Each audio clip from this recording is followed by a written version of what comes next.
So, we're going to dive into a medical journey that starts with something almost all of us have had, a simple sore throat. But trust me, this is anything but a simple story. It's about how a childhood illness, something you completely forget about, can just lie dormant for decades, only to come back as this silent, life-threatening enemy. From all evil, God can bring a greater good. This is the belief that really frames the whole story we're about to tell.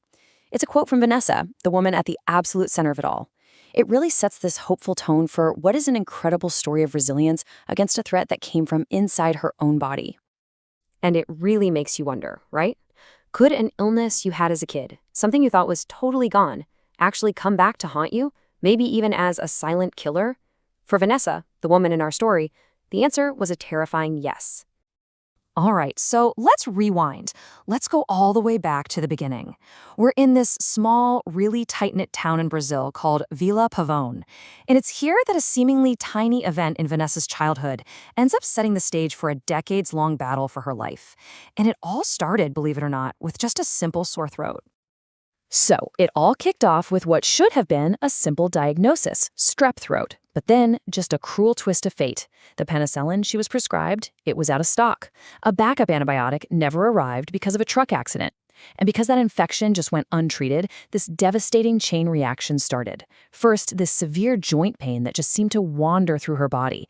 And then, months later, something even scarier, Sydenham's chorea, a neurological disorder that caused these uncontrollable, jerky movements in her face and limbs. So what was actually going on inside her body?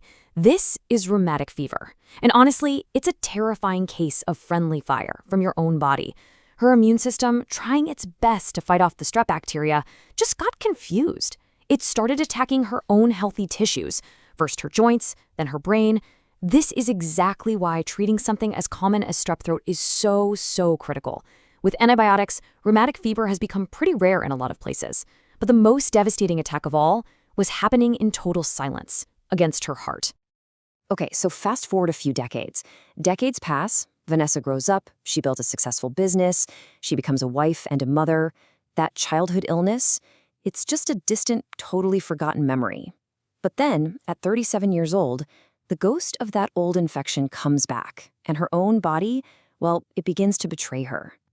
I mean, look at this contrast. On one side, you have this amazing life she's built. She runs a supermarket, she's raising her daughter, Sarah, she's active. But on the other side, her body is just failing. A constant, crushing fatigue just sets in. Her heart starts racing for no reason at all. And pretty soon, even simple things like walking up the stairs leave her just gasping for air. Something is deeply wrong. And then, the moment that changes everything. It happens during a totally routine checkup. A doctor listens to her heart, hears a distinct murmur, and asks this one question that connects all the dots all the way back to her childhood.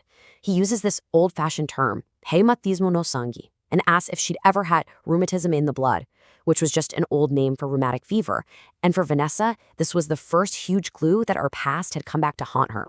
So that question, that one little clue, leads her to the office of Dr. Dario Santuchi, a cardiologist. And this is the moment of truth. This is where the full extent of the silent damage that had been building up for 30 years is finally about to come to light. So Dr. Dario orders an echocardiogram, an ultrasound of the heart. And what it shows, man, it confirms his absolute worst fears. It reveals a story of slow, relentless destruction inside her chest. So after all this, what was the verdict? And what on earth did it mean for her future? And the diagnosis? It's just stark. It's brutal. Her mitral valve, one of the 4 crucial gateways in the heart, it wasn't just damaged. It had become petrified. It literally turned into a rock-hard block of calcium. It was choking off the blood flow, putting this incredibly dangerous strain on her heart and her lungs. Dr. Dario had to explain that this was a mechanical problem. No pill in the world could fix it. The only option was open heart surgery to replace the entire valve. And to really drive home how serious this was, but also how much he believed in the solution, Dr. Dario tells Vanessa and her husband something you just don't forget. He says, if I had to operate on my own family, on my parents, my wife, my children, this is the team I would choose. In that one moment, he wasn't just a doctor. He was a human being giving them the ultimate reason to trust. All right, so the decision is made. And now the focus shifts. This is about preparing for an absolute battle. And it's not just about getting Vanessa physically ready. This is an emotional and a communal mobilization for what is going to be the fight of her life. So you might be wondering, what exactly is an open heart surgery like this? It is an absolutely incredible high-stakes procedure. First, the surgeons have to open the sternum to even get to the heart. Then they connect the patient to a bypass machine, which basically does the job of the heart and lungs for a while. Next, they stop the heart. Completely. Cold. With the heart perfectly still, they can go in and meticulously replace that broken valve. But the most crucial step, the one everything hinges on, is the last one. Restarting the heart and praying it will beat on its own again. And this is where the story gets even bigger than just one person. It becomes about a whole community. Knowing the surgery is going to need a lot of blood, Vanessa and her family organize a blood drive back in their hometown, and the response is just overwhelming. The entire town rallies. Friends, neighbors, people who barely knew her, they all show up to donate blood, making sure that hospital is fully stocked and ready. It's just a beautiful, powerful display of solidarity. Okay.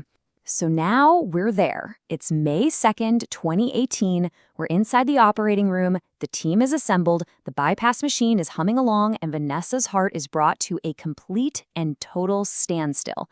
The most critical phase of the whole operation begins right now.